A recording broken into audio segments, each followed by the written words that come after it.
We're reporting live. And God dollars, not even for $25. You can get this for only $24.90. Welcome to colorful Colorado. 300 days of sun provide for excellent outdoor activities. 840 on your AM dial. This is the sun. Sitting at an enormous height amongst the Rockies, Colorado is the place to be. Colorado's educational system. SOULZ of the Rockies. This is the SOULZ of the Rockies radio show.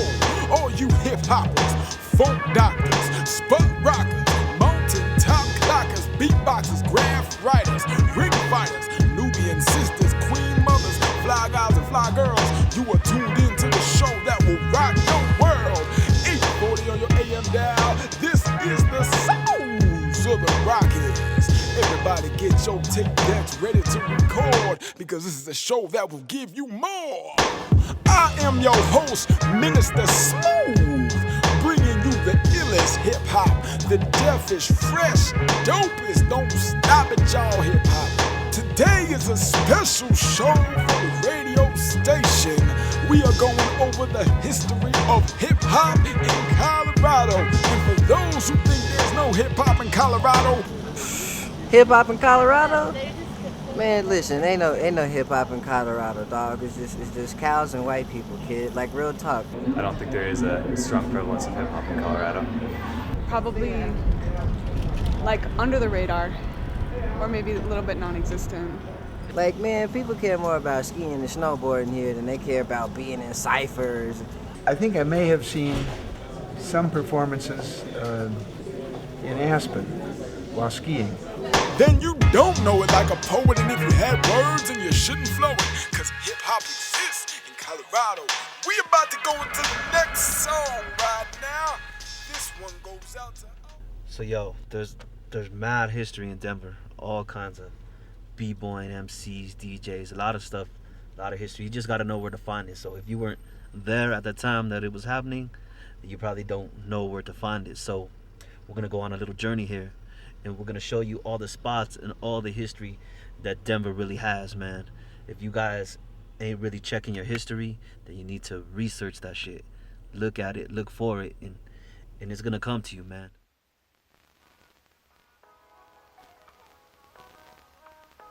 For us, it was life, and it still is. It was who we are, our core. That's what hip hop is for us here in Colorado.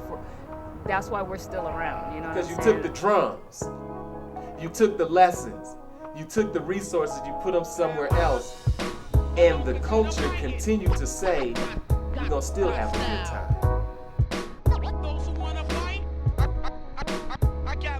All the people from all genres. We got white folks doing it, we got Mexicans doing it, we got black folks doing it, we got, everybody's doing it. The Chinese, you know what I'm saying? Everybody does hip hop. Hip-hop scene already happened in Colorado, but it happened because of something that happened in New York.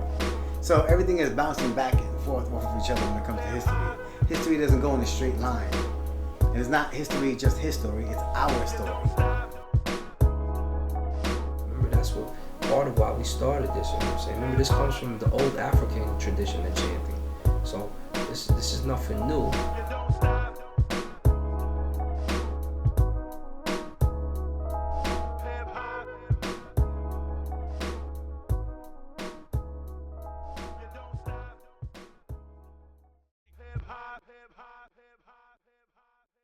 In this part of the country, it was rap. Hip hop grew into a culture and a movement that really grew out of New York. It was our generation that really clung on to the rap per se and started following this movement of hip hop. But initially it was not a political movement. It was about music. It was about having a good time. And the biggest political statement that we were exposed to was when Grandmaster Flash and the Furious Five came out with "It's Like a Jungle Sometime." It makes me wonder how I keep from going under.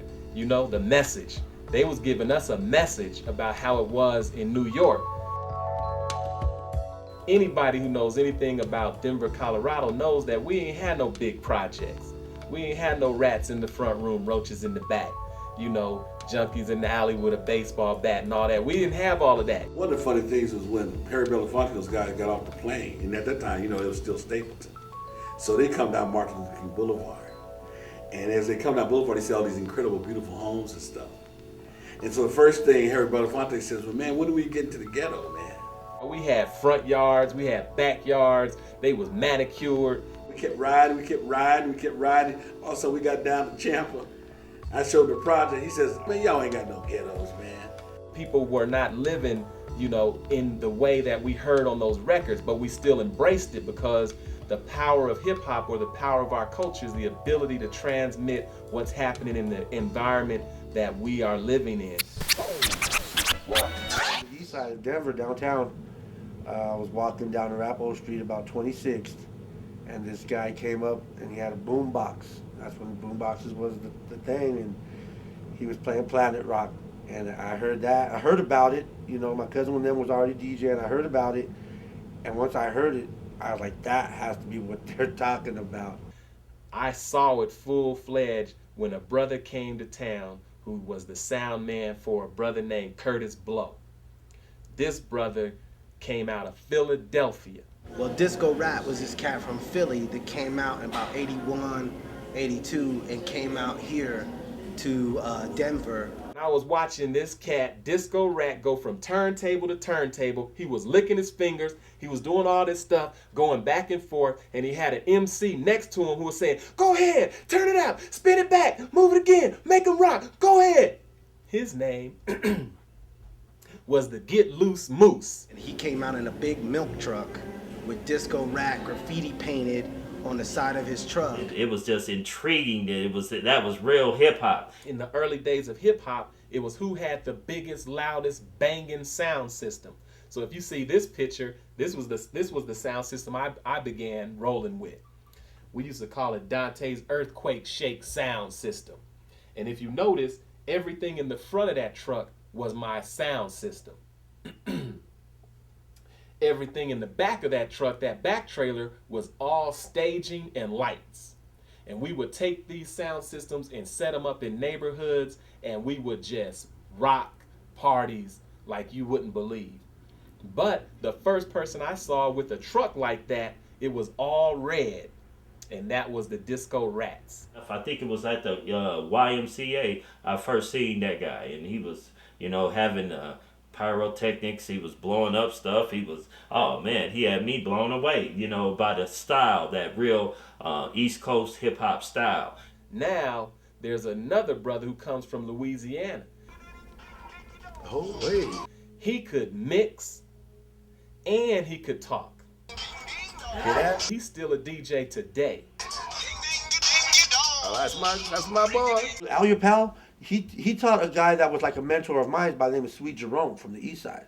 You know what I'm saying? Sweet Jerome was just a really good mixer. You know what I'm saying? And he had a smooth little Sweet Jerome on the microphone. If you don't want to party, take your dead ass home.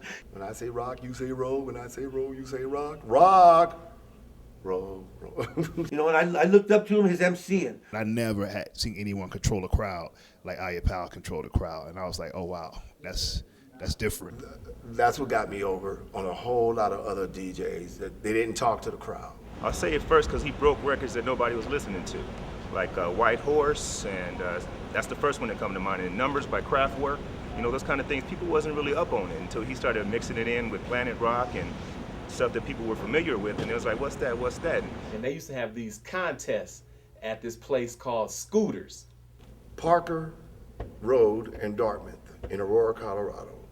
Scooters later became Normans. But I want to say it was this building here that we would go up these stairs, we would come in, it was Normans, it was going down. The time you walked in to the time you walked out, it wasn't a break. You know, it might be different people on the dance floor or all of them on the dance floor, but it was always packed. Scooters had what we call early hours and after hours. Let's say the normal hours were from 9 p.m. to 2 a.m. After 2 a.m., everybody came to Scooters. all the way out, down. I mean, it'd be packed in here. By the end of the night, you might start at 80 beats per minute early in the night. But by the end of the night, you're at 122 and it's like crack. Because Big John was on the mix doing his business. Mixmaster Ice might be on the mix doing his business. Al Your Pal might be throwing it down. A strong musical tradition, and it was rooted in live music. Souls of the Rockies. That's Janet Taylor, the blues rap. Down for Daddy-O this afternoon, everybody. I'm 6 minutes now past the hour of 4 o'clock, and I just got here, girl, ready as teddy is for Freddie. I'll be doing my thing until 7, so all I want to... There was no black radio station. You can tell them Daddy-O told you about it at KDKO. Went to a country western station and encouraged the station to begin playing R&B music. KDKO was it, dude. KDKO started. Man, that was back in the day, though. You talking back in the day cafe, KDKO, 1510, KDKO. Denver, Colorado's only #1 black station, straight up owned by a black man, Daddy-O. Look out for it. Like you say, it goes on. That's why I got to give you some more. Come on, sing. Daddy-O was a DJ at KDKO. His story is so transformative. He went to work at the radio station and ended up purchasing the station and then hired individuals from our community and his family within the station. I wanted to always be in the entertainment, so I said, I was 19, we were trying to, radio station, they said was trying to hire interns. So I went over to KDKO, talked to Dr. Daddy-O, big dude, stature, didn't play. So I do demo tapes so I could try to get an internship while I was still in college. Dr. Daddy-O surpassed the internship, put me on the radio. So I was doing overnights on the weekends. You know what I'm saying? I ended up starting doing the gospel too. I was a young dude, 18-year-old kid with keys to the radio station, 19 years old with keys to the radio station, in there doing it. You know what I'm saying? So I gotta give a shout out to Dr. Daddy-O, the whole Walker family, for giving me my start. Came in Denver in 1966, I believe it was, and had an opportunity to be looking to get involved in starting a black radio station. But I looked around, checked with all of the radio stations in the city, and they weren't hiring black folks at that time. So I was kind of left in the cold. But finally, I found a guy that had a station called KDKO. It was country and western, and I talked to him about the possibility of changing his format to rhythm and blues. And the name was Dave Siegel at that point in time, was the owner of the station. We changed the format from country and western to rhythm and blues. And that's how KDKO actually got started, and the history goes from there. See, hip-hop was never just an African-American thing. I'm telling you, it was always connected in our community. You know, the brown and the black was always connected. DJ Ricky O, he was tied too. He used to come kicking and spin the wheels of steel. KDKO was that. I mean, I heard songs back in there. Stevie B, Spring Love. Ricky O, I remember he was on there. He played Spring Love. First time I heard it, I was like, man, that is hot. You know, one of their hot DJs that I was real close to is named Ricky O. You know, if you want to talk about somebody on the west side that could rock, you know, not only on the radio, but, you know, can rock a set, you know, Ricky O, he about this tall. But his sound was real Hello, big. this is Ricky O from KDKO back in the day. My time at KDKO is from 1983 to 1989, and I was there. Ricky O, I remember, you know, I never realized the guy was a dwarf, you know what I mean? But he'd jump up on a crate and be doing his little fresh, and I'm like, man, this is hot. Danny would be in Studio A on 1 and 2, and I'd be in Studio B on 3 and 4. So like I said, we had 5 copies, so I took 2 and he took 2. We put the other one away, you know, and we were rocking, you know, scratching it up, you know, keep making the intro longer on the instrumental. Then we finally mixed it into the main version and stuff. And remember, the phone's just blowing up, saying, "Who's that? Who's that? That song's bad," you know. Few people even know that Carlos Landos over at Cuvo, he used to work at KDKO. We kept it alive. We had a nightly house party mix show, the original mix show in Denver, Colorado. When I came to Denver and started KDKO, it was in the Woodland Shopping Center out in Littleton, Colorado, over the Woodland Theater on the second floor of the theater. He moved it down to 5 Points over there in the Wells Fargo building, and that's where he had it down there. He kind of like brought it back to the neighborhood. Because there was no black radio, there was no black personalities, there was no way that blacks were able to express and get their concerns into their community, and KDKO became that tool. So we had a tradition of great DJs on the radio, including Dr. Daddy-O. Great gift of gab. In other words, these were your MCs. We had one station that played nothing but, you know, our music. However, he would not play hip hop. I remember Dr. Daddy-O from when I was real little. Before he owned KDKO, he had his own little jazz station, and that's how blues. He used to play straight blues. Dr. Daddy-O, I mean, and I'm sure he would say this. Back then, he did not like hip hop.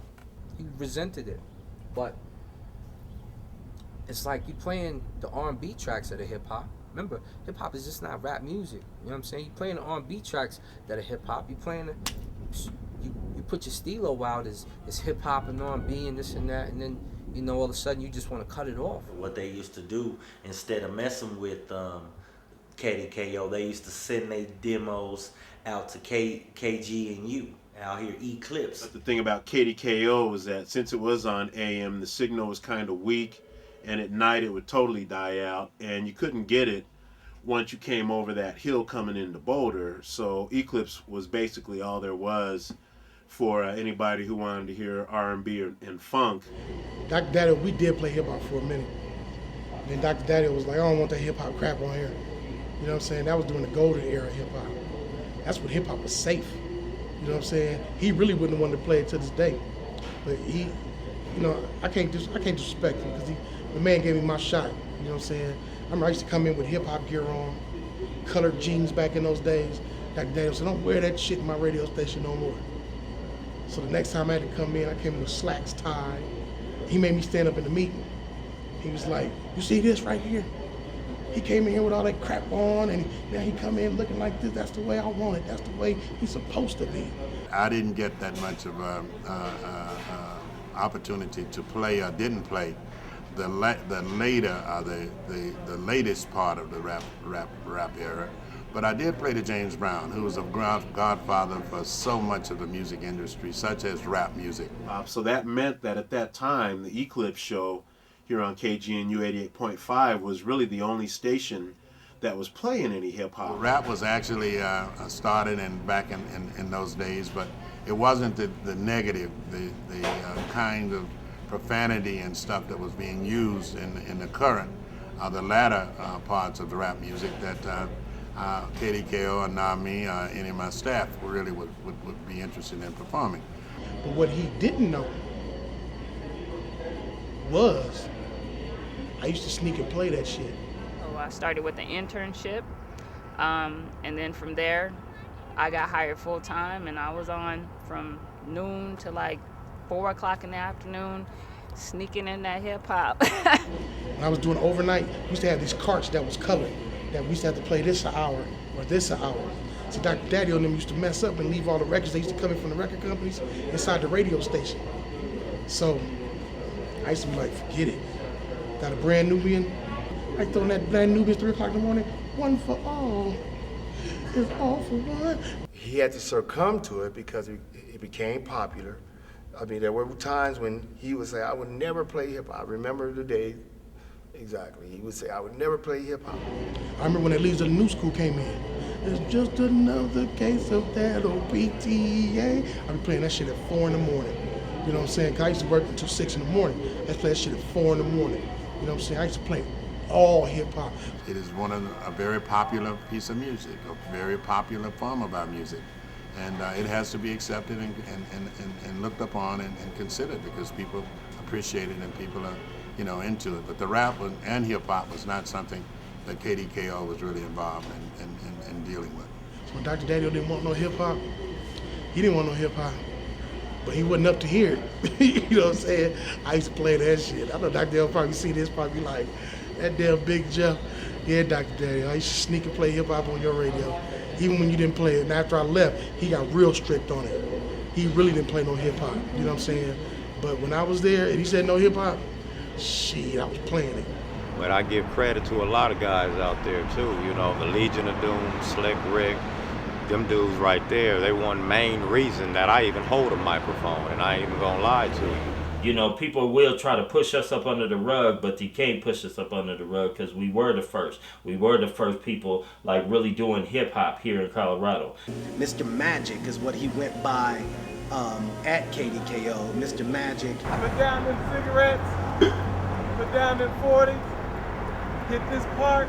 They also call him the mayor of 5 Points. He's a brother that you know, was a rapper, a producer, and you know, working at the radio station. That was when I had first barely even started getting into it. All rise all down. That was precise. So if you battle us, man, you better think twice. Your world's all cloudy and filled with boom because you tried to do battle with the Legion of Doom. Today you like see me in a buttoned up shirt with some cufflinks, like, you know, but don't trip, because I carry a lot of the history of what hip hop, you know, was before it's even grown into what it is today. Me and Brother Jeff did a song, I'll say maybe 85, called Park Hill in Montbello. And the first line he says in it, he says, coming from a place where they say we're bunk. Coming from a place where they say we're bunk. They think I heard cattle and all of that junk. They think I'm just a cowboy roaming on a prairie, or I'm out milking cows headed to a dairy. Well, I never seen it except on TV, and you should know Denver's the place to be. So usually when a cat came out here in Colorado, they didn't know until they got here. And then when they met us, you know, it was plenty of cats that came out here from different places representing, but ended up wanting to roll with us. These guys were OGs. You know what I mean? They were KDKO days, and they were hot. I was known as Mr. Magic. Now I was a DJ. But prior to being a DJ, I was a rapper. That's it, Mr. Magic, the mixing man. I think the last piece of food in your raisin bread. How the questions all around, I can never I was a part of one of the best rap groups in this city. You had myself, Mr. Magic, who I was a well-known DJ at that time, along with Star Child. Rocking on the beat, on the microphone. My name is Star Child, this is my throne. Star was a rapper, break dancer, pop locker. He and I represented Park Hill in our group, and then you had Ricky Springs. The beat that bangs inside your head, and every time I ride, the other jams dead. Take it enough, the funky beat is suntank. It bones in your speakers and makes you want to rap. And you also had a young brother named Reggie Simon, who was Rappin' Reg. Let me try this, man. Hold up. Hey, is he scratching or what? Hold up. The four of us, and also with Sir Jam. Imagine Mike, amplifier, turntables, or gram into one cold rapper that they call Sir Jam. I was born in stereo with the electronic genes. The link between man. We all had the Legion of Doom. Them guys were always the tightest, man. When they would go on stage, like at the breakoffs, they do an appearance over there and they'd tear it up. Slick Rick, our Slick Rick, and you're not the Slick Rick, the ruler from the East Coast was I love it. Denver Slick Rick was on the mic, he'd be flowing it.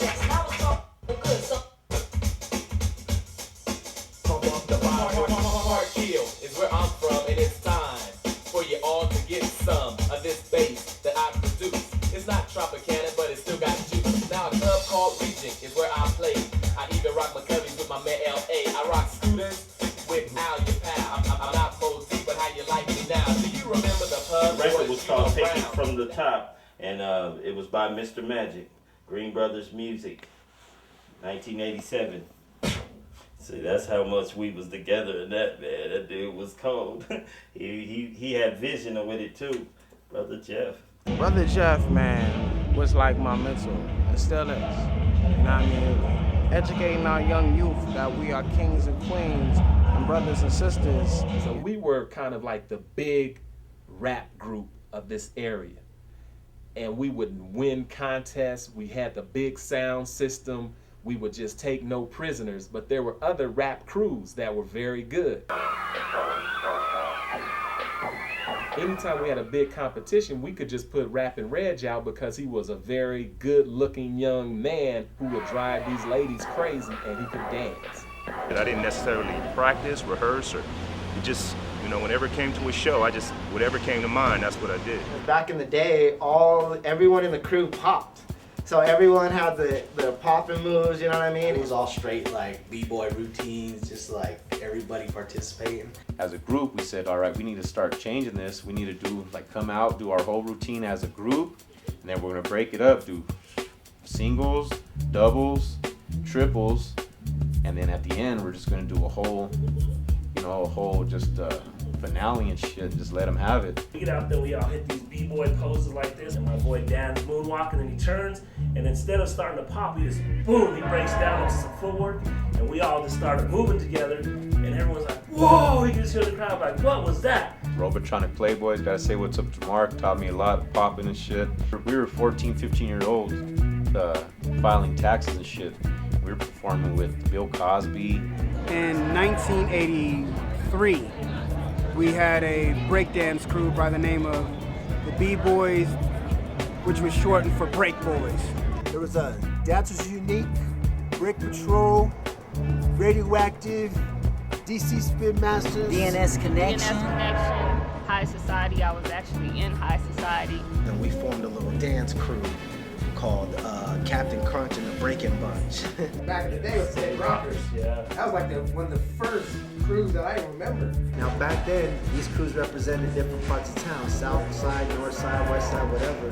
So you would have all their hood following them, and I'm talking like by the hundreds, bro. I'm not even hesitating. What about the one female crew, the Sweet Breakers? The Sweet Breakers from the north side? Yeah, I remember that. Yeah, I remember them girls. Man, cause she be fronting and finagling me, man. I mean, what? What up? It's B-Boy Zulu Gremlin, aka the Fela Kid, aka Little Stevie from back in the days. But I was living in Denver, Colorado throughout the early 80s and traveling back and forth to Los Angeles every summer to visit my grandmother. So I was bringing back what was happening in Los Angeles into Denver. Stevie, the Zulu Grim, and his brother Pat had formed a crew called Radioactive. Radioactive, my crew started out as being me, Maurice, Sonny, and Wayne, which they both passed away, rest in peace, and Matt Bobian. And that was the first 5 of us. Stevie, Zulu Grims asked my boy V to jump in Radioactive with him, so V said yeah. And then V talked with Zulu, and next thing you know, they recruited me into it. When we got Vince Colon, V-Rock, Kid Fresh in the group, then we got the ruggedest dude from the West Side Project. When this cat Vince Colon hit the scene out here, I mean, nobody knew what sagging was, nobody knew what fat laces were, nobody knew what small can tips was, nobody knew about Kryloning it up, nobody knew about none of that shit. Vic had this very unorthodox up rock, homie. He used to rock back and forth. He was cold, man. Nobody could do it like him, man. I met him at a 7-Eleven one night. I was all khakied up, hanging out with some homies of mine, and he was all b-boyed out, and we started popping against each other, and next thing you know, a couple months later, down the road, man, we had a crew, and we were called DC Spin Masters. Then we got Seymour and Brian in the group, and they were the dopest from the east side. Seymour was known for them handless 4-5s. You feel what I'm saying? Hit him like nothing, homie, no hands. You feel what I'm saying? Seymour was the first cat to catch all the dope moves. I'm sitting in my house, I was like 14 years old, and he walks in with my Uncle Pat talking about, are you guys watching B-boying? And we're like, yeah, why? We're like, what you know about B-boying? And he's like, what? He's like, man, I used to dance in 84 beautiful windmills. Then all of a sudden, out of nowhere, he just started haloing, AKA tracks, whatever. Whack, back, back, back, back. I mean, I tripped out. I mean, I was like, who taught you that? He was like, I learned that like in probably like 86, 87 from Lil Seymour.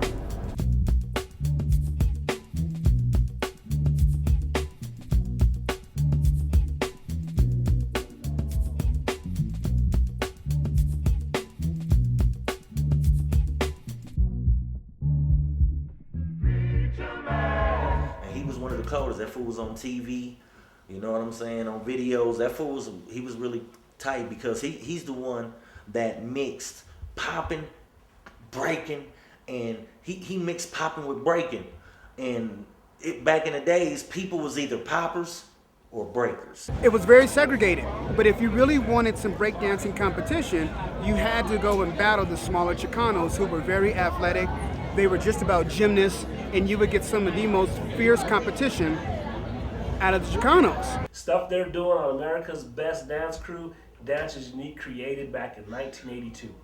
We did that stuff, and that's why our crew is called Dance is Unique, because we weren't just going to be b-boys, we weren't just going to be poppers. We took and we did a dance routine around b-boying and around popping. A lot of the brothers just were still pop locking and beatboxing, but they really weren't hardcore b-boys in the way that they would give you great competition as far as breakdancing. Everybody was doing different things. They were fighting. There were gangs going on. Gangs were a big thing where people, breakdancing actually saved me from them gangs.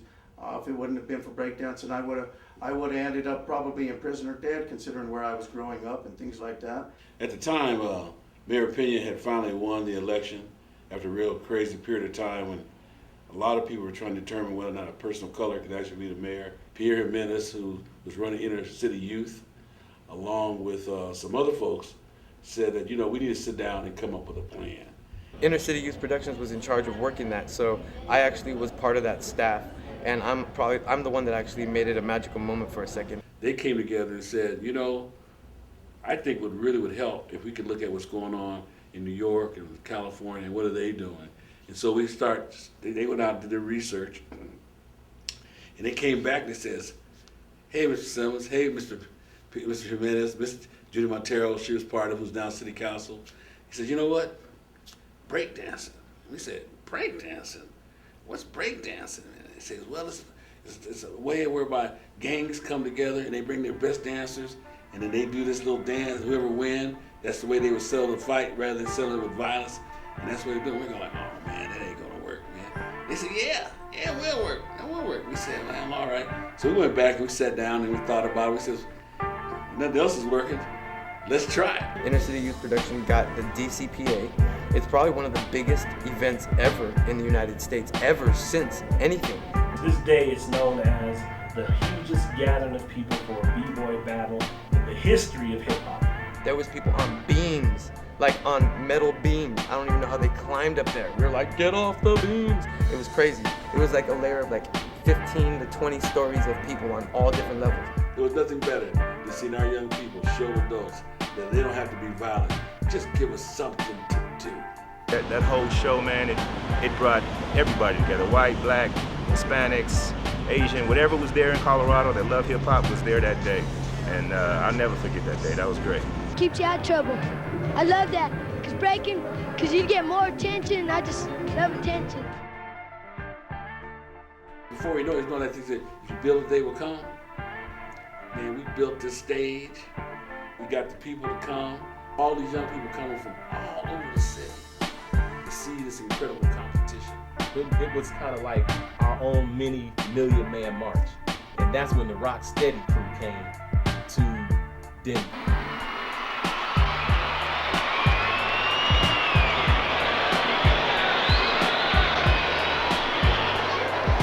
New York traditional dancer from Harlem. I'm from Harlem, New York City. My name is Kenny. They call me Ken Swift.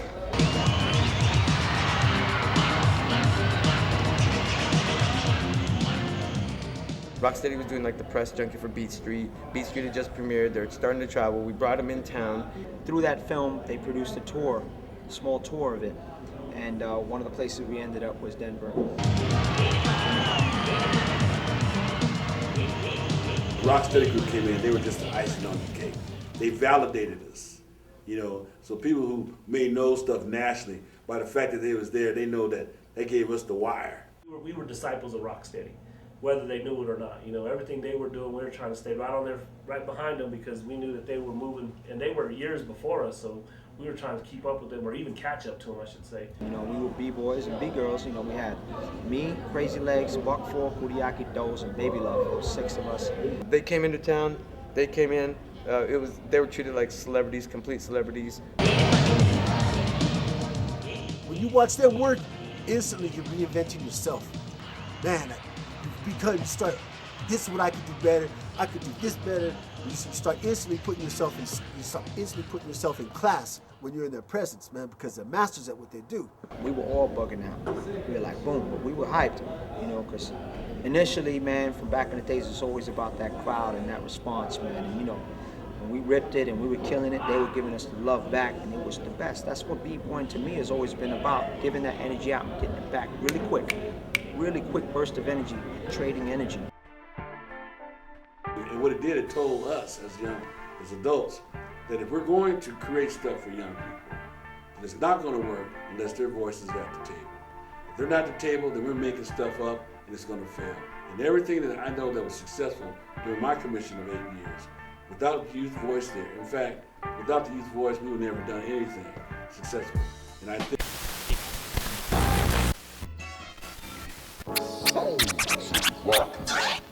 Souls of the Rockies Master Mix. This is the Souls of the Rockies, 840 on your AM dial. Cause if you ain't humping to this joke, then you ain't got no folk in your trunk. This is your host, Minister Smooth, bringing you the weekend master mix. We gonna open up the lines real quick. This guy's been trying to call for the last 30 minutes, trying to get on the air, saying he's got something important to say. We gonna give him some time on the air. Souls of the Rockies. Yo, what's up, man? Souls of the Rockies, man? Is this Souls of the Rockies? This Souls of the Rockies, yeah. The radio station? This Souls of the Rockies. You on the air. Man, what's up with the MCs, man? What's up with the MCs, man? We gonna get to that. HBO, man. Remember the crew, the HBO Homeboys Only? Okay, I understand, yeah, man. I understand man, you. Man, you got to get with them, man. No doubt about that, man. We got to be in there, man. understand. Them dudes is hard, man. Listen, man, we didn't. And they go back hard, man. You know what I'm saying? That song, 40 ounce. Listen, man, can we you ain't play gonna that? get I no need much to hear into that the song, show man. now. Give me a little bit of that 40 ounce, man. Okay. Yeah. This is what we're gonna do. We're gonna go into it right now. Hit that up for me, man. Do that. Okay, we about to go into the old school mix right now. 8:40 a.m. I am Minister Smooth. Other crews, there were these young brothers that called themselves HBO. Homeboys only. Flip if you want to, it doesn't matter to me, cause I'm the CHOUNCEY to the D. The D stands for dangerous, down, dramatic, and dope, doing damage and dropping the lyrics I just wrote. I just remember them on stage when all of a sudden Melee broke loose. I'm original and splendid, plus spectacular. I take a bite out of your neck like Count Dracula. In fact, I got a girl in mind. She's a cutie with a plum booty, and damn, this shorty is fine. They were like Colorado's #1 entertainers. You know what I'm saying? People were just barely, back then, people were just walking around with a microphone. These guys were getting into it, walking across stage, getting involved with the crowd, you know. They were like the Dougie Freshes of Denver. HBO basically paved the way for hip hop here in Colorado. When we started, there were very few crews that were doing this. The original members of HBO, it was my cousin TLA, Lovesky Lip Jockey from Brooklyn, New York, and Chauncey D Squeeze, my little bro, and it was 4 of us. Those are all the 4 original members of HBO. We didn't go too gangster or nothing like that. You know, we wanted to relate to the older people as well as the younger people too. There was this dude out here, this little group called Extra. Bankside. 5 Points had a group called Brick City. My homeboy Sneak, Chico. We decided to come together and make this group called Brothers Most Wanted. And everything I see and know and breathe is a mess. Waiting on Armageddon, still bleeding through the stress. The last one standing is the one that take the blow the best, flow the best. Keep it real, I ain't trying to know the rest. Be Black and all them. Chunky Chill or Bumpy Johnson, you know. Chill. Why ask why? That cat was one of the hottest MCs. The homie Bumpy Chill, aka Bumpy Johnson, Bumpy Chill, you know, Chill Bumps. He was doing things with his mouth and with his talent that far exceeded what other people were doing. What's up, Colorado? You on the building or what? Check it. In the bellows, you may not get meat for dinner. So you sip on syrup till you lose your liver. Throw squares at the wall till you crap and die. Roll a compact leaf, puff it wet or dry. If you get me tipsy or southern comfort, I turn a loud mouth to a mumbling muffin. I crush foes, bloody up their nose. Tell them he'll get it again if he get it on my clothes. About to change shape, molecules swarm, then I handicap form. rappers trying to steal the power from the guiding light. I'ma slobber on MCs that I don't like. I don't care if you fake, I'ma make it real. And then Back to chill. Shotgun blasts, nobody ducks. The condom come off and everybody fucks. That's why AIDS got so embedded. Cause all of you motherfuckers so hard-headed. Cock and squeeze on your knees. Then please take the mic from me, please. Rock with me. At the point, Bumpy Johnson was ahead of his time because ain't nobody was spitting raw, ridiculous words like that dude. You talk about MCing, you talk about me, you know what I'm saying? You talk about Kingdom. Female rappers, Lisa G. Melissa Lujan, you know, Desi Sanchez, Felisa. There was also another little sister named Billie Jean. Been holding the microphone since back in the day when rockin' wasn't a joke and Kumo D got paid. We was all bumping heads to Roxanne Shante. You do the math as I do my thing. Don't worry about the age, a number ain't nothing. But facts of history from the day we came, in fact, to show you all how long this queen has reigned. Like my man Scooby, my man Black Hood, they had movements going too. You know what I'm saying? You gotta talk about Don Blas, you gotta talk about The Ice. I've seen him come, I've seen him go. And Riri has always been there. I'm flipping them different styles in the miles is where my stumpy ground is. I stump them niggas down who's hollering to battle, checkmate to the chest. Have y'all running like cattle? Stampede at the party, hardly know the rehab. Spit that shit slowly. Y'all understand my speeches. There are many more, but I'm just telling you about the ones that I just can remember off the top of my head. Michelle is my name and I'm back again. To rock this good, it should be a sin. Now I'm the queen of rhyme, princess of the beat. I make you sucker MCs kneel and kiss my feet. Cause I'm a real sweet treat, just like an ice cream cone. Cause I'm the reigning queen of the microphone.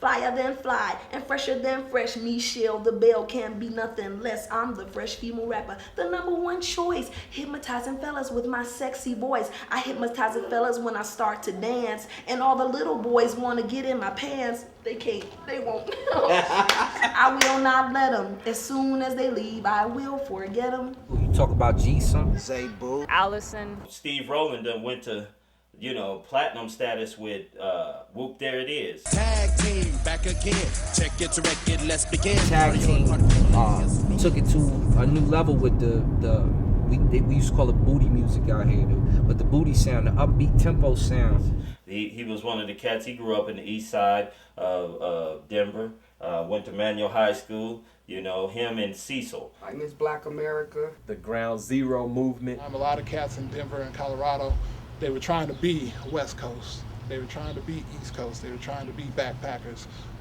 They were saying they wasn't from Denver. We was the first ones to really say, nah, we're from Denver. We're representing Denver. Elite Troopers. Arapaho Trues. Larry Triggs. Jazz the Ripper. Oh, we got to talk about India Irie. She just lived up the street. You know what I'm saying? She used to date my cousin Chaka. I used to holler at her sister. Keith McDave.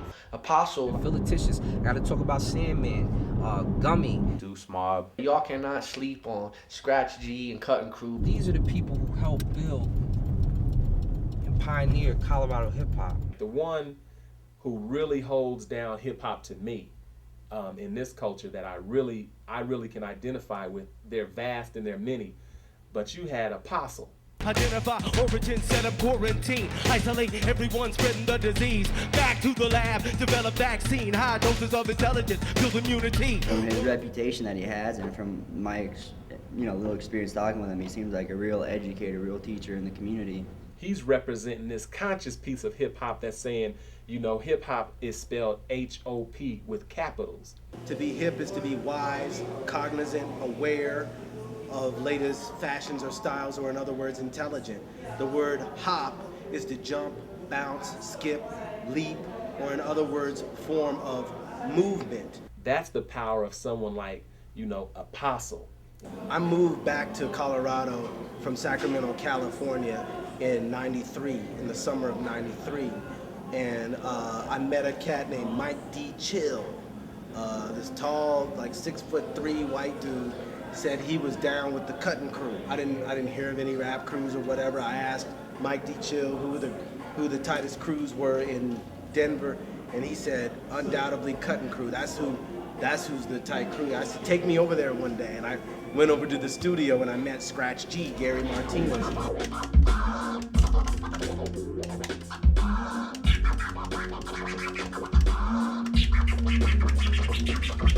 had a homeboy named Juba, and you know, he's like my best friend. You know, he's a big old dude. He's always taking care of me over there at the school and everything.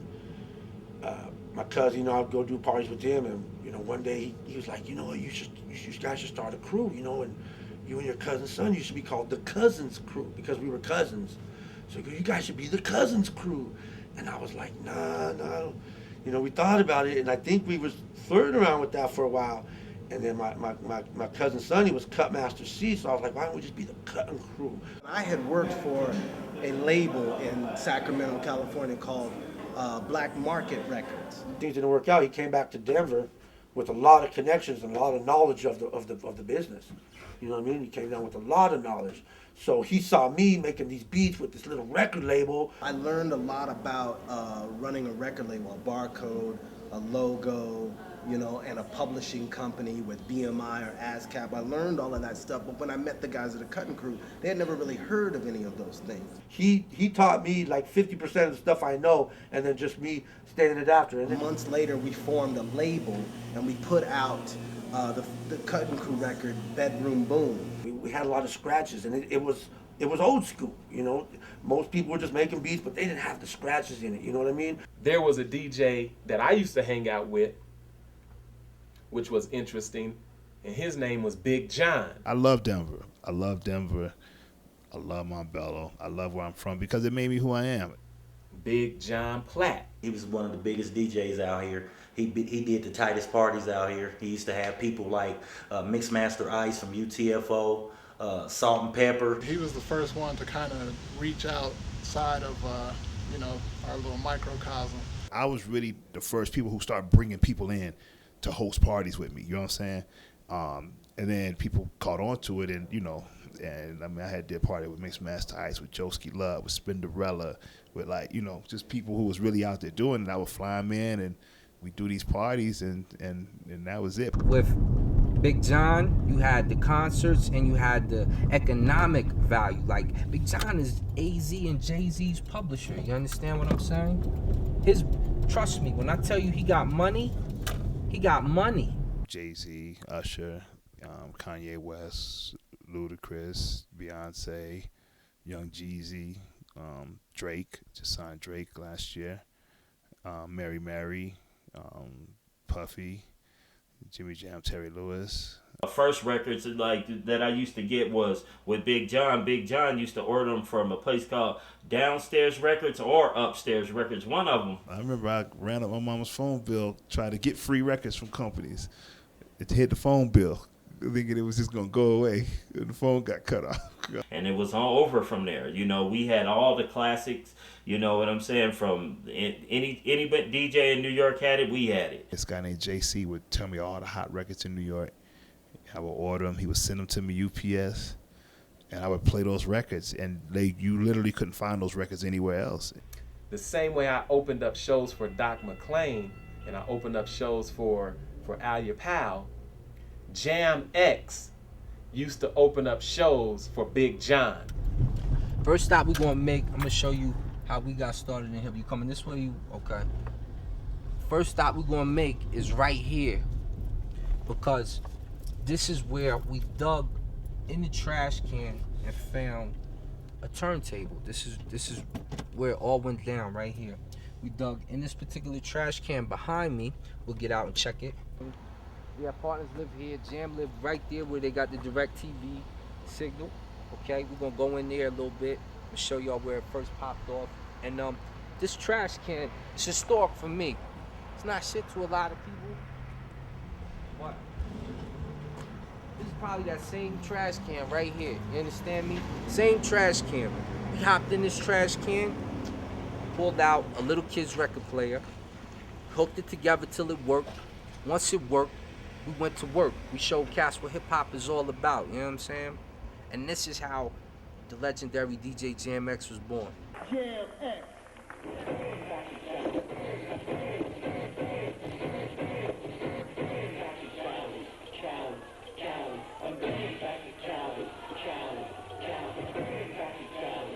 Jam X was a part of what was happening at Norman's, and he was one of the young individuals who was looking up to hip hop through the eyes of Big John. And then I hooked up with Deuce Mob.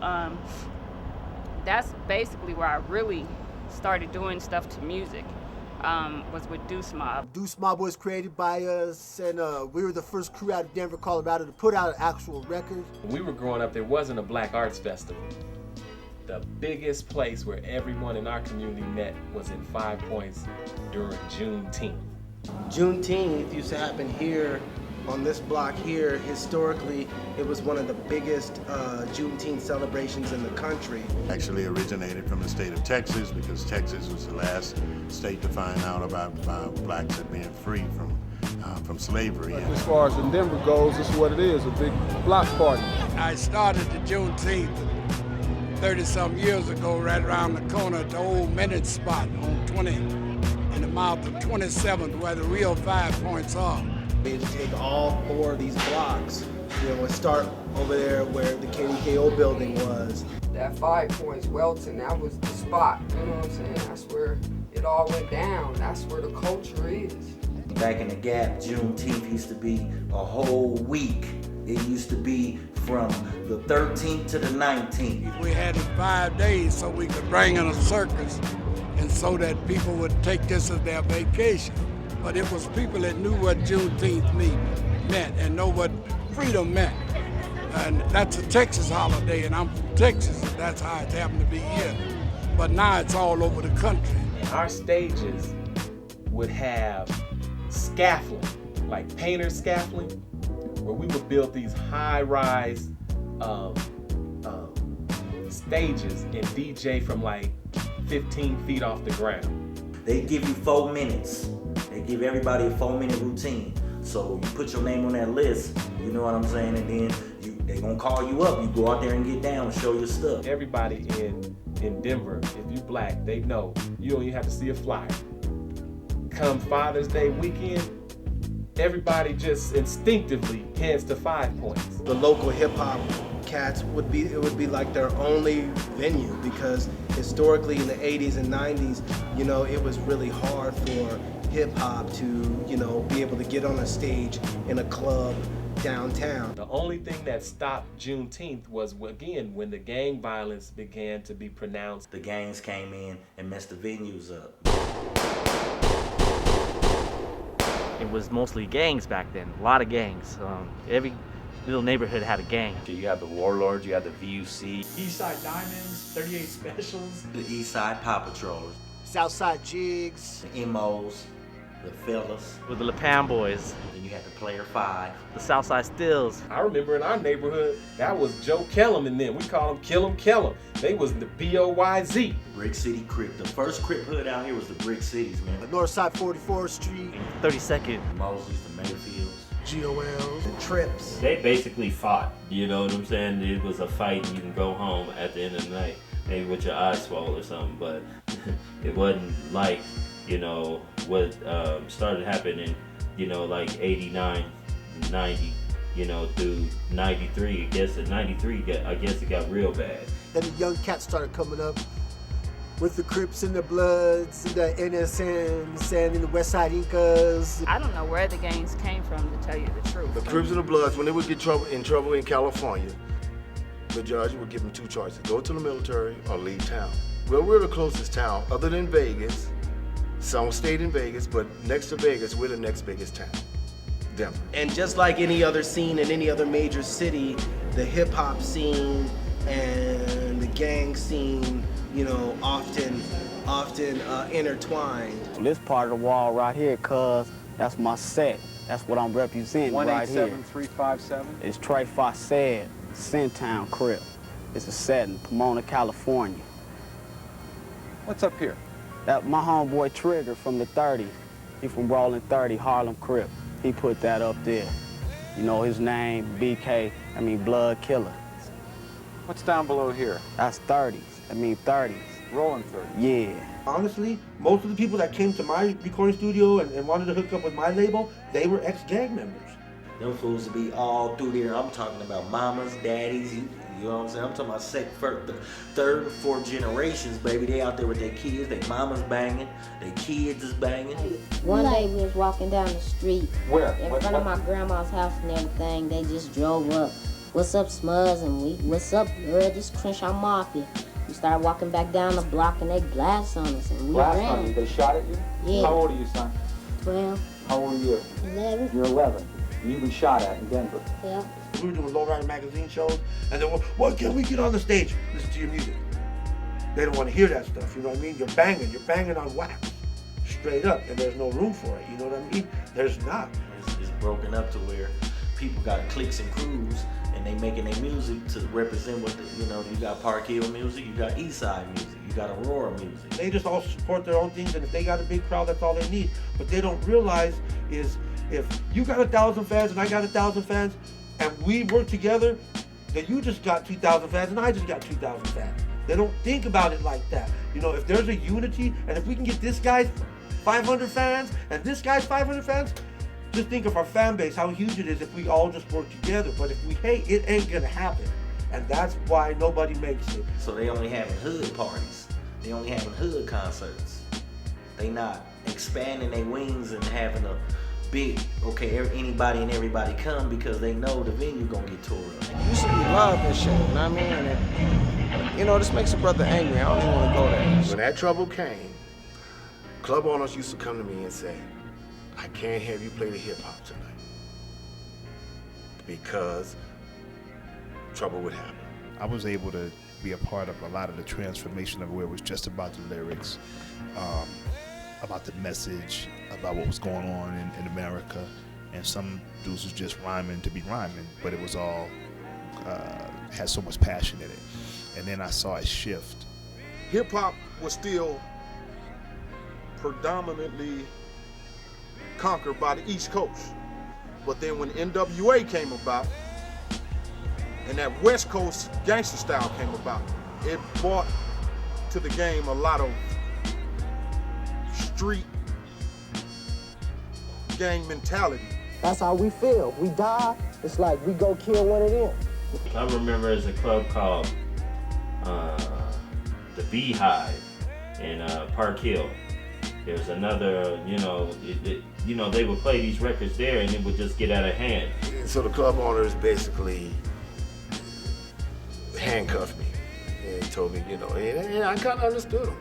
I understood because, had I played what the crowd wanted me to play 100% of the time, it would have been a grand opening and grand closing. But these records, you know what I'm saying, were hot though. It was, people wanted to hear it and it was what was happening for the time. So, but it changed attitudes on a lot of people that, was cool this day, next day they was something else. It was really troubling, but at the same time, if I'm being completely honest, I was playing some of the music that they liked. You know what I'm saying? I'm not gonna say I fueled it because I didn't, but at the same time, as a DJ, you cater to your customers, you know what I'm saying? And music was shifting. Al, your pal, and I were throwing parties at different recreation centers, etc. And then people were fighting, but this is when people started stabbing each other and doing all kind of different madness. Denver, it embraced it, to be honest with you. You know what I mean? Like these kids at that time, they embraced it. I went to DJ at a place called the AHRRR Lounge. Places like the Sports Scene, places like Club Omni, places like After Hours Club on Lowry Air Force Base. So I was DJing for adults. Big John began to be the DJ for the youth. He was DJing at a place called Norman's. What happened with Big John is he did a party in Aurora. It kind of culminated when Mixmaster, same way I called him, said let's have a Christmas party. My birthday was coming up. He was like, yo, you should throw a birthday party. Like for who? He's like, for yourself. I was like, that's the craziest thing I ever heard. He said, no, people do it in New York all the time. And everybody comes, all the people. And we had parties at the Paul Beck Center before, no problem. And, the gang activity had got to a point where I would say no gang members at my party, was to try to put dress codes on things and, try to control the environment as much as I could. Well, at the Paul Beck Center, now why are we in 7-Eleven? They had a thing in the contract. These police cars is just going down Buckley Road. Backed up. So I'm like, yo, man, somebody tripping tonight. You know what I'm saying? Huh? They was going to my party? So I'm tripping. So I'm like, he's like, how's your party? Yeah, I said, well, you know, I'm Big John. When I said I'm Big John, he had this look on his face like, oh, what you mean? He was like, I think he told me something like that. You know what I'm saying? I stayed around one party too long. You know what I'm saying? And I was crying, and I was just like, yo, somebody came to one of my parties, and they not going home tonight now. You know what I'm saying? And I was just like, this is a terrible feeling. Until my death, dangerous. No doubt. If that's the culture, I can't break dance because it's not. I don't have a safe place to do it. I can't do the graffiti art. Why?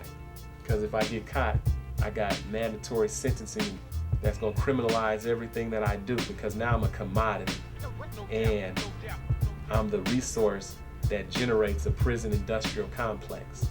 So now I'm a youth at risk. Everything I do, I'm at risk for being incarcerated or enslaved. I'm gonna get an electronic shackle on, you see? And so there's a whole different climate that's taking place. Some people just wanna have a good time, but I guarantee you, if you talk to 9 out of 10 people, when you get the masses of individuals together, there's always a threat of something's going to happen. Something is going to jump off. Somebody's going to show up. Someone's going to do something, and we're going to settle this in an unpeaceful manner. So people say, well, I'd just rather stay home now. I may not even want to get out. I don't want to do this. So until we address some of that, you're going to have people making a decision of, do I join a crew and just have a good time expressing myself, maybe breakdancing, MCing, or DJing, or do I get into a crew that's getting paid and can protect me? That's a hard decision to make. I just hope you make the right decision.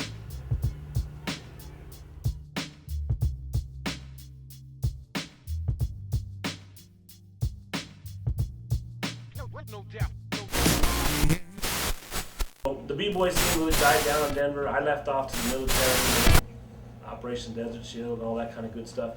And I did a little bit of b-boying in the military because I knew dudes. I met guys from the Bronx and from LA and from Texas, and we would b-boy a little bit, but it was kind of dying. After a while, we got, it stopped. You know what I mean? Like, it ended. I mean, that's when the gangs, they started coming from LA and different places, and I mean, it kind of messed things up. You know what I mean? By the time I got out of the military, I came out to become a teacher. And my first assignment was at Lincoln High School. And I seen these cats, and they called themselves Lords of Finesse. So I'm like, what's this? All of a sudden I seen them break. And I'm like, oh man.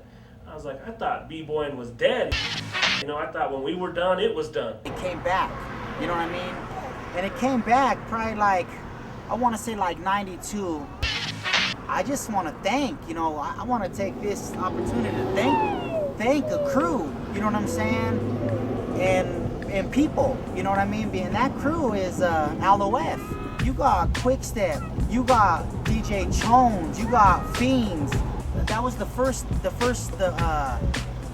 I seen it back. I believe it was like in 1992. LOF and GWT were the two crews that were the it crews. It was my boy Clay, Scream, from Crazy World, GWT. It was his older cousins that brought the team together. And then that's how we came into the crew.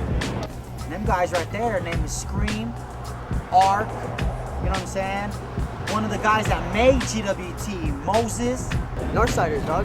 Scream, Razor, Crank, Shiz, Ark. My little cousin Ray, Ray Mestis, you know what I'm saying, AKA Raven. Ill. When he started first dancing, we put him down with GWT. Hey, I want to call him the leader of GWT. Lalo's still dancing in the crew, and so is Scream. Those are like names you know nowadays, but those are names that were back in the day. Tino, Take, One, Whisk, Psych, Sick, all them guys killing it back in the day. Those are pretty much the main members that were original GWT. They're all from the north side. Bad crews, man. There was a crew called Bad, B-A-D.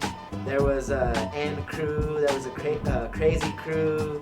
There was a crew called Smurfs and Toys. They were an Asian crew, man. And these cats were like up on game, bro. They were the best of the best in the power moves. They were doing flares and they would walk around with the helmets and they had the best head spins. And these kids were watching like Scream and Arc back in the day, and then they took that.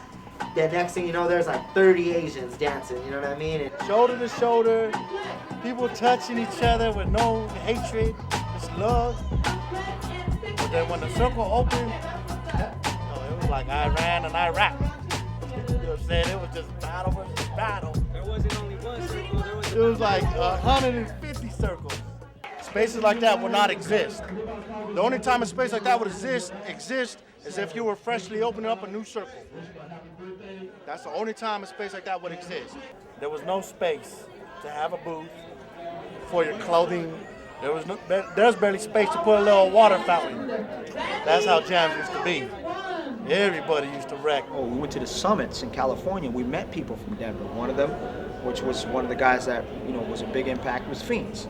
I mean, at that point in hip hop time, Fiends, Mars, J-Rock was holding it down, Arc, Scream. There was a lot of dope heads, but that all originated from LOF. I mean, at one point, Fiends was gangbanging and running amok in the north side, and then he flipped that, and then he was able to do, some hip-hop stuff. Now, these are hardcore dudes that were doing their homework, studying their art form, trying to make it happen, push it up for Denver, and the surrounding territories. All the kids out there shooting each other and everything, because that's not how us graffiti artists battle each other. Like some of the media tries to say it's like gang banging, but crews ain't like gang banging. They're about just getting up and uniting everything, just writing and painting, always. What I seen was the Chief Rocker video, bro. Me, my brother, Milk, and I got all hype and I started breaking right in the living room. That video in that time period set the tone for everything that was gonna happen out here, bro. We were really mimicking SB from Chicago, Rafa and Zor. They were the spray brigade. We took that concept and made the NC crew, and that became Lords of Finesse later on. But NC crew was the crew that gave birth to basically a lot of the hip hop roots in the city. We ignited a lot of stuff for kids to follow. In the 90s era, we were the first all-round B-boy crew. LOF was the crew to be. If you were in LOF, you were basically the cream of the crop as far as the crew goes in Colorado. I was in our scenario, but I used to get a lot of my history from Lords of Finesse. I used to talk to Feud a lot. I used to talk to Mars. Aura was telling me, her name's Leandra, was telling me that, yo, you need to meet my brother Mars.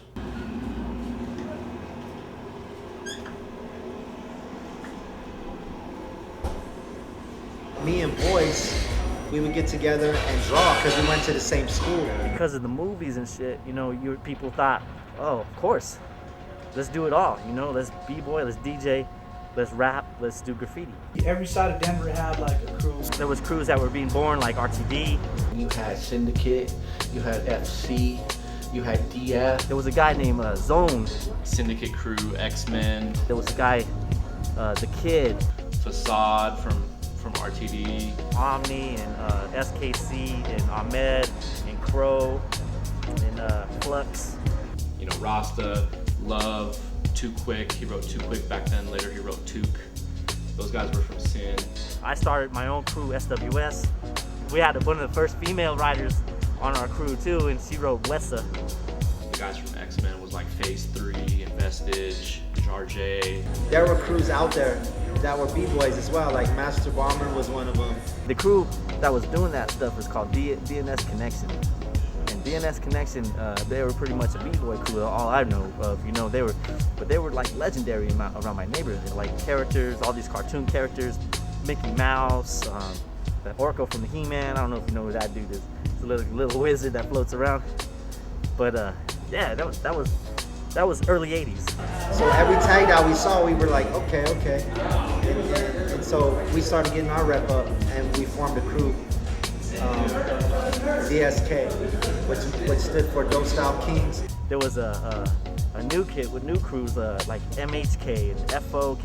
When I moved out here, I started seeing it. Wasn't like it was in California, you know. And I knew this, like I could tell, you know, there was something different about it. We're getting a lot of you know, Cholo influences from LA and just the LA graffiti, you know, which came in through the trains late in the 90s, and whatever was documented from New York back in the 80s. All the movies, all the magazines, all the books. And then there was a mix after, by the 90s come in, there was a flood of graffiti magazines coming in too, and more hip hop magazines. So, you know, and a lot of them graffiti and hip hop magazines were coming in from Europe. So they had another different take on graffiti, you know. So we kind of just took it all in. One of the first tags that I saw that did catch my eye was Shoop, who was from RTD. In fact, when I met Shoop, this is how I met Shoop. I met him on Colfax and Broadway at the RTD bus stop, and I was walking up, and I seen him doing this in the air. So I saw him, and I was like, "Hey, you right, huh?" He was like, "Yeah, Shoop on Holmes, RTD, fool." We'd bomb from all the way from like 16th, 15th Street. We'd walk and go bombing all the way up there. If you give us a wall, we'll paint it. If you take the walls away, we'll still paint it. So, you know, it's up to you.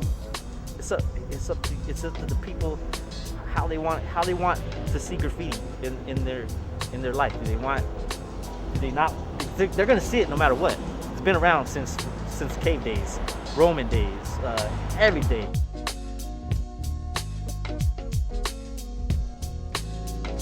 Waiting for the bus, like, I don't know, maybe 2:30 in the morning.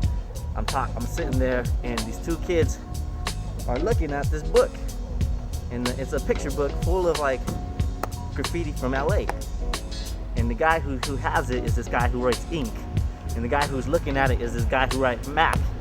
And I was like, whoa, that's graffiti. That's graffiti. I write graffiti, and they're all, oh yeah, I think I seen you around. Yeah, you're a toy, and I'm like, oh shit. But you know, they tried to diss me, but they had also invited me to a writers meeting at the Inferno.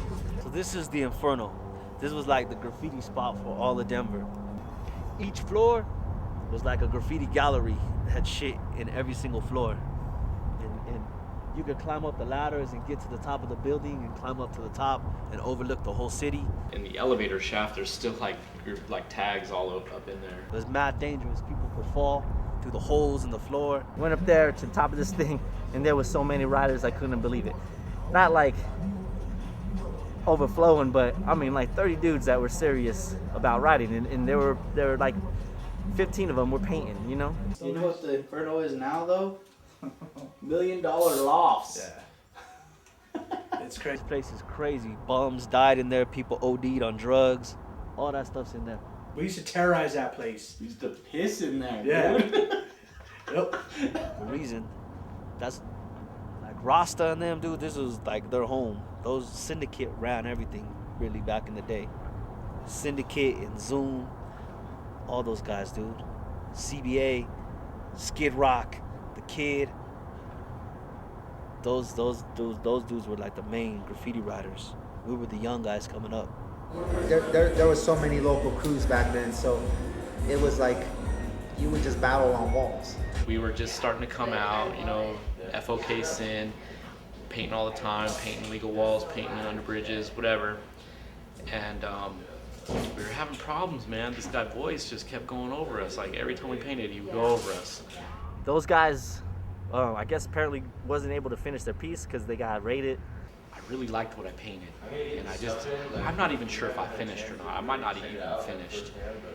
And I came back like a couple days later or whatever, and Voice already went over it. I called him out. I was like, dude, you know, I'm going to California. I'll be back in 1 month. You got this long to fucking practice because I'm gonna battle you. I'm gonna take you out. No disrespect to my boy Voice, but Jared killed him. It was like this guy standing on this other guy's shoulder and stretching his neck out like this, and the guy on top had an eyeball for a head. Right here it said, those who can see know voice is nothing if it can't be heard. The Jared voice battle, allegedly. Allegedly, there was a battle. According to them, there must have been. I did a piece, man. This piece was so whack, but I did it was like a black fill-in with like a avocado outline. I tried to do like a chalk body outline in the fill-in. When we found out that they got raided, we just went over their half-done piece, you know? We didn't let them finish. We're like, we win, you know? So we go over their piece. That just caused more strife. Shortly after, we would be looking for spots to paint, basically. We ran into maybe 20th and Mermer. I believe it was 20th and Mermer. But it was a place called La Casa del Funk. Mi Casa, Su Casa. Which was Denver's first hip-hop shop. She ran Asia Nancy at the time. She ran that shit, but now she goes by Asia. Asia One, representing, no easy props, mighty Zulu kings and queens. All day, every day, B-girl for life.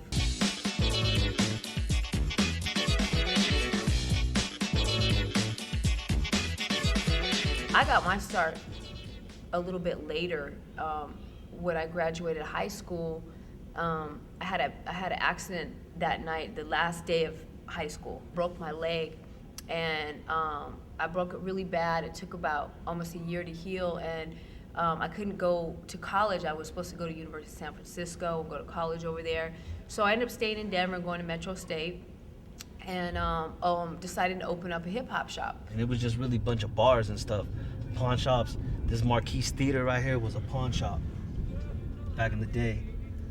This was a bakery, was the Popular, but it moved to the other side on Lawrence Street. This parking lot is where, right here, where you see this fence is. Can you see it? The fence? That's where Casa del Funk was, right there. That was the building. And I opened it right there on between 21st and Larimer, right there. And it was called La Casa del Funk.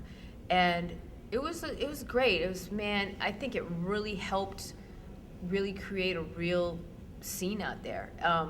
Because Denver, as you know, it's very north side, east side, west side, gang related, territorial. Denver's mad separated.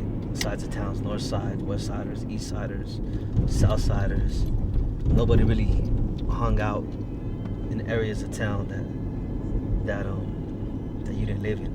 The part of town I picked for my store was a neutral area. It was like right before the east side. It was just like, you know, neutral, so everybody felt comfortable coming there. So we were good with it. Nobody really messed with us because they didn't really know who we were or what side of towns we were from, things like that. I used to, you know, pick up the stuff directly from like Top to Bottom or Tribal or GFS, the Philly Blunt shirts, all of that stuff that people remember back then, like the 555 Souls sock hats that tied. We had all that in the store. I mean, it was really flavorful. I mean, we really had cool stuff. We had all this dope stuff from the West Coast, all this stuff from the East Coast. All that stuff we had here. And she knew that none of us had no money or none of that stuff. So she would hook us up with gear. She would give me hats, Kangos, everything, bro. She hooked it up. It was kind of a little posse of us in there. It was Fiends, his brother Chones, and Chones used to mess around on the turntables.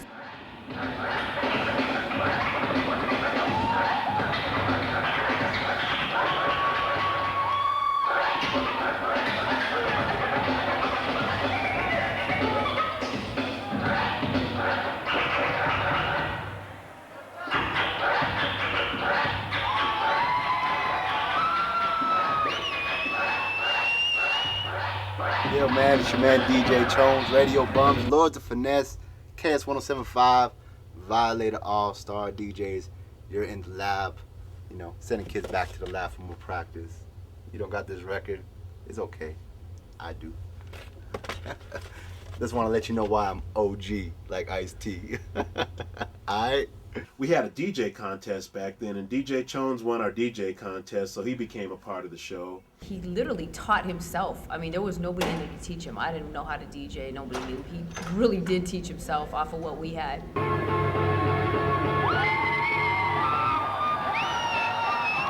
really consider that I learned how to DJ off of listening to Jam X mixtapes. Like, no one's ever really like, yo, Chones, this is how you match beats, or Chones, this is how you scratch. Like, I would just really watch. Like, for example, like Hen G, when we had a house party with the Rocksteady crew on my brother's house, he was like, all right, you go like this with the scratching. And that was pretty much it of the lessons. There was a show that would tour around that was called So What Happens Now. It was like before they did Jam on the Groove, it was like the first inspiration for Jam on the Groove, I guess I would say. What happened was, boom, when we got the mix together, we was like, yo, we gotta make this happen for our brothers, man. You know, times is hard. The late 80s in New York City was ruckus. I just came out of some drama. You could look at the periodicals in your library. Talk about late 80s in New York City, the drug epidemics. It was happening. It was out of control. We lost our brothers. Around that time, these things were significant. We put our energy into doing this play. The play went on for a few weeks, I think, and you know, it got acclaimed. It got recognized. A lot of people in the theater world started looking at what we were doing. We started evolving and escalating, and we started actually getting booked for small tours and small locations. They came and they were performing it for a couple weeks in Boulder. Damn, they blew our minds, man. We went to Boulder and they had this play and they gave us free tickets to go to this play, and we watched it. We were like amazed.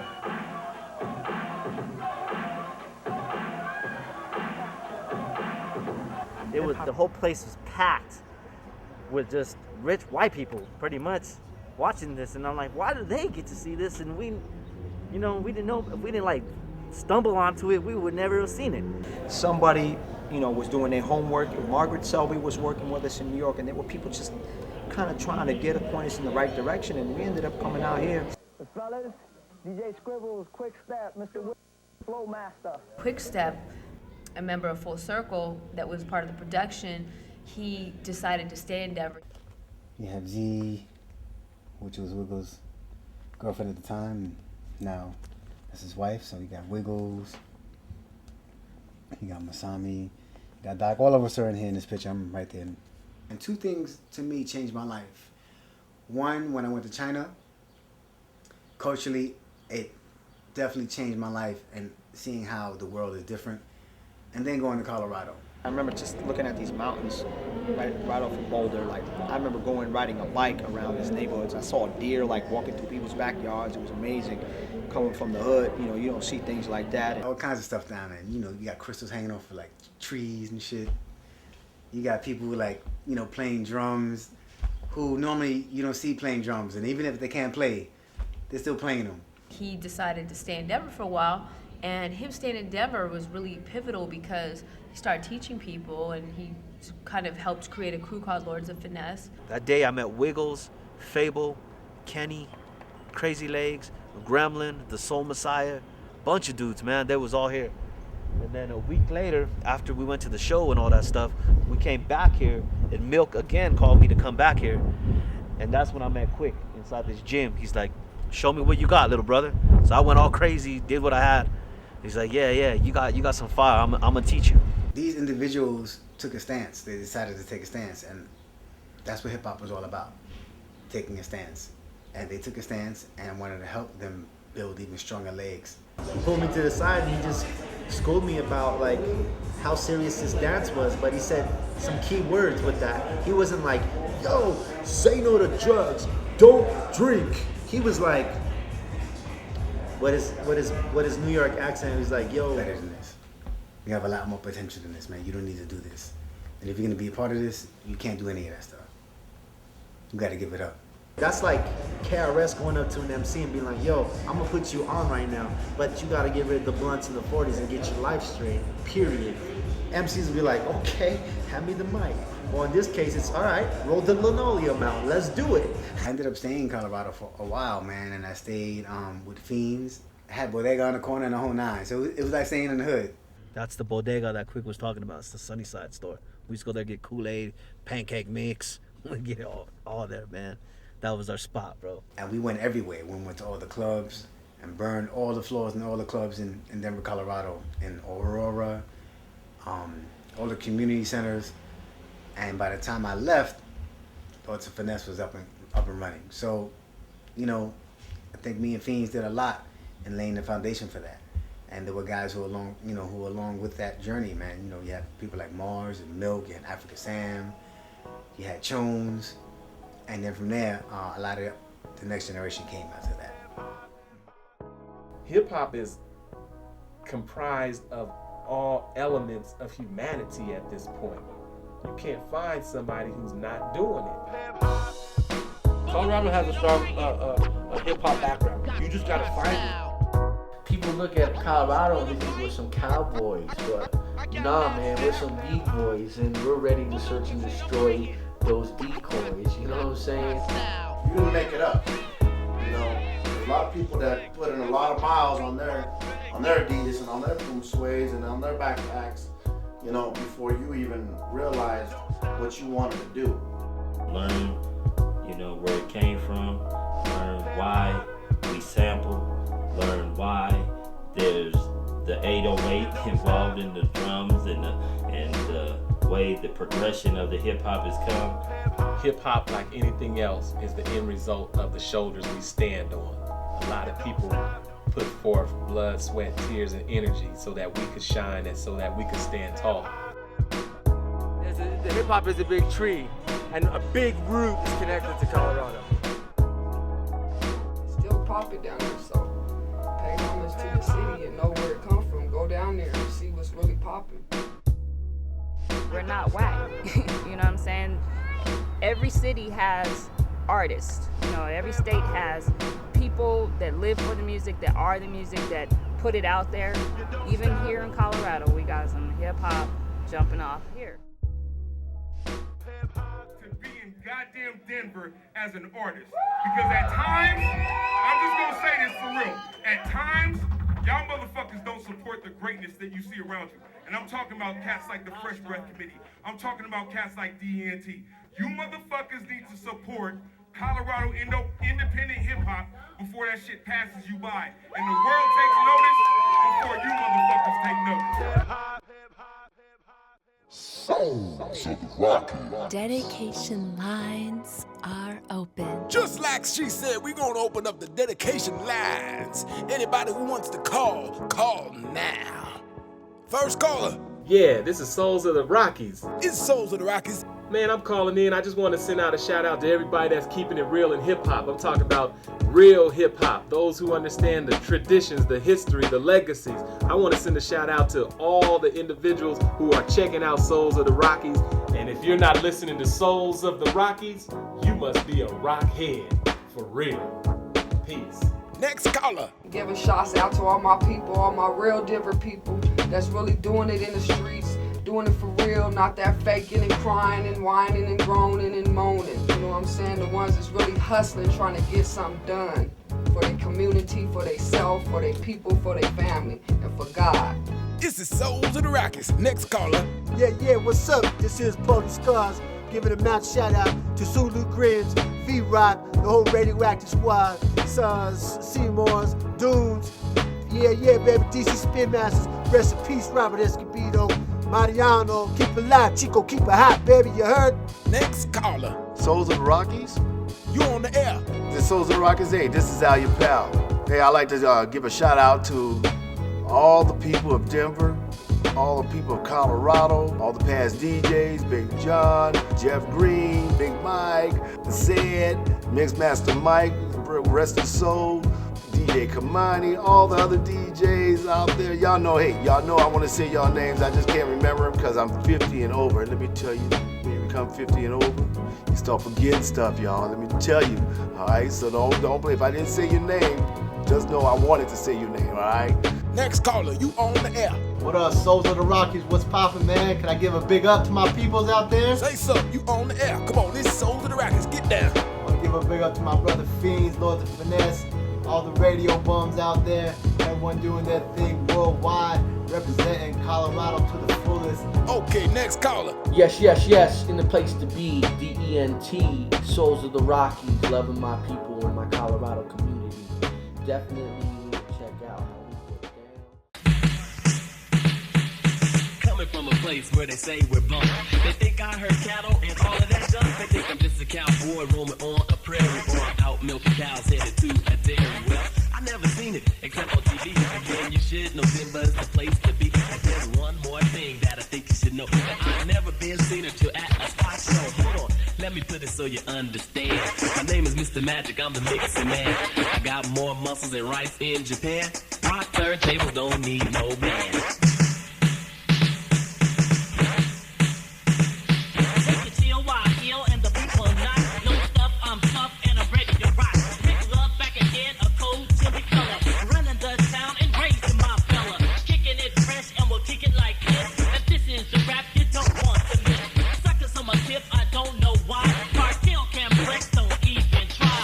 What? I said it. Shut up. Don't sweat it, got money in your pocket. Hell yeah. Well, let's get it. Me and Rick Love in my Eldorado. Cruising up and down the streets of Colorado. Trying to figure out